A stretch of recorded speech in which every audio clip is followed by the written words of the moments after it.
Bonjour. Hello everyone. I'm Sniti, your French educator from Master French with Sniti. And today we are going to start with the sixth video of the first series of basic French.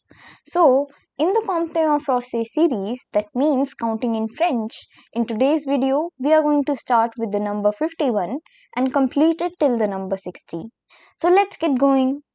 Here we have the first number of our video, that is 51. And do remember that I'll be pronouncing the French pronunciations 2 times so that it would be clear for you. Here we have 51, which is called as 51. 51. Now comes 52, which is 52. 52. Now comes 53, which is 53.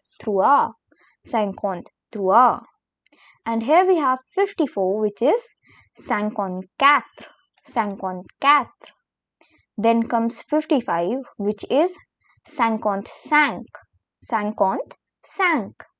And here we have 56, which is called as 56. 56.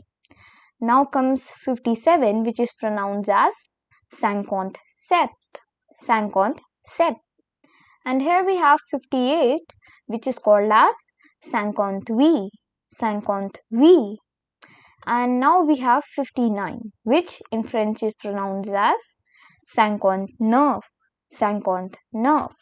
And here we have the last number of our video, that is 60, which is called as 60. 60. So let us recall what all we have learned today. Here we have 51, which is called as 51, 52, 53, 54, 55, 56, 57, 58, 59 and 60. So that was all for today's video. I hope that you liked it, and we are going to cover from the number 61 till the number 70 in our next video. Do not forget to like, comment and subscribe to my channel. And with that, thanks for watching and bye bye.